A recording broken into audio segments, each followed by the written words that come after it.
Well, the countdown to the 2020 State of the Nation address has begun. And as President Cyril Ramaphosa prepares his speech, there's concern over the lack of focus on rural communities. Almost 26 years into our democracy and after amendments to land laws, farm workers still face evictions and unfair labor practices. Democracy and Governance Program Manager at Oxfam South Africa, Mthandazo Ndlovu Hlahla, joins us in studio.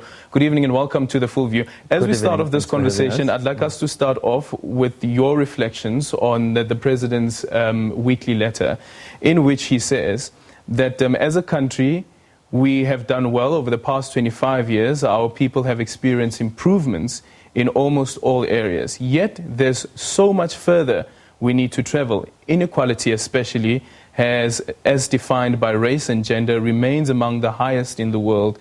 Unemployment is deepening and poverty is widespread. Well, perhaps without saying it's a shocking statement, progress has been insufficient.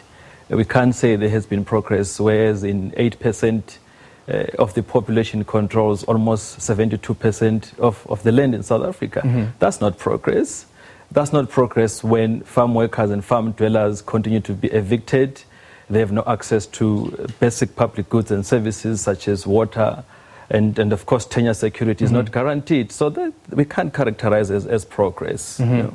But the reflection at least on inequality, that he says that continues to be defined by race and gender. That's correct. I mean, of course, we have seen levels of inequality, especially taking a gender and the racial inequality. Of course, in the context of South Africa, this is all historical, especially when we talk of land dispossession.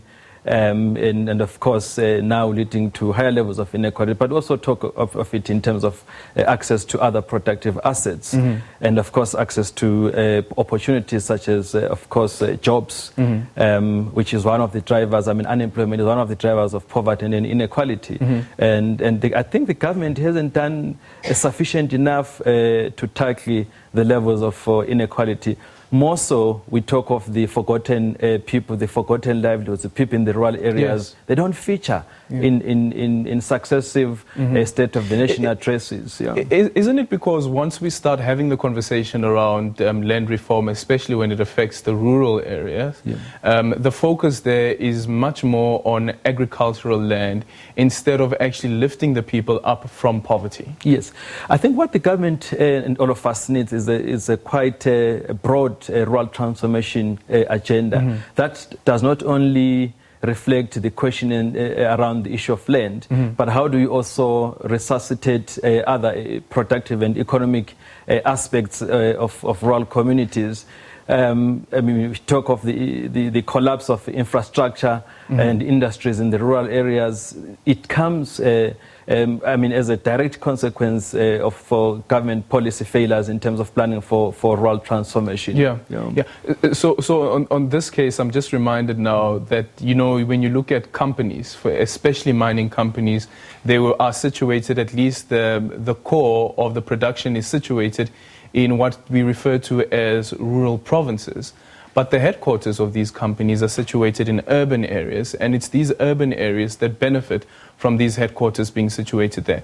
Do you think that then means that there's a failure in terms of how legislatures, the various legislatures, determine the economic impact of having a mining company, for instance, that mines right in our backyard? I think there's a breakdown in terms of policy coherence.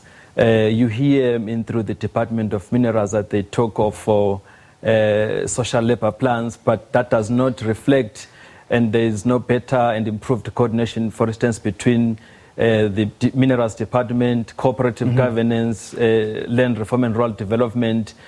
So municipalities would access the funds through, for instance, the mining company.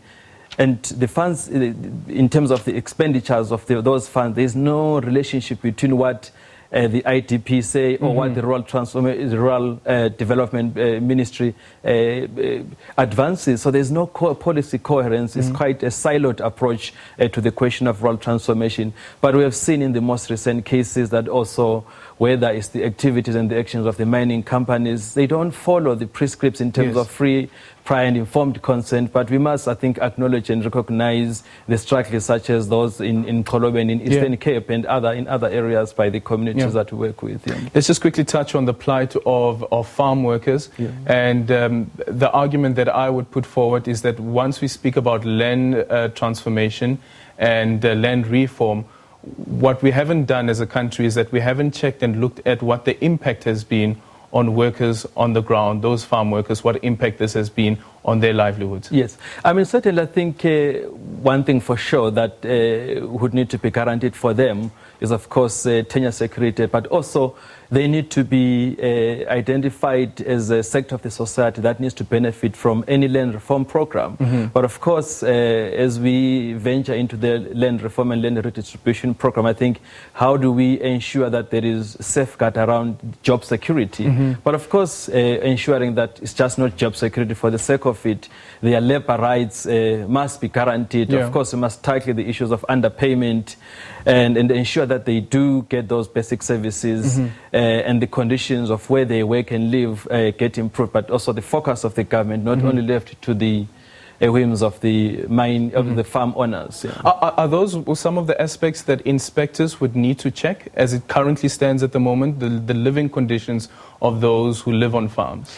It ought to be, even in the current dispensation, but we hear that through our work with the communities that work with that, there is sometimes not so effective engagement between the inspectors and the farm workers and the farm dwellers. They just engage the farm owners, leaving the farm workers and the farm dwellers outside the consultative processes in terms of them getting to understand how their living conditions are. As we heard, I think, in Mpumalanga recently, of farm worker, farm dwellers who had a quarrel with the farm owner and they were evicted out of the farm. But of course, there are particular details surrounding that agreement and an arrangement. Is this the one where the guy was accused of selling alcohol on the farm? It was more about the grazing land. More about the grazing land. Yes, okay. No, thank you so much for your time. Really appreciate it. Thank you. Mthandazo Ndlovu Hlahla, they're joining us from Oxfam. Really appreciate your time.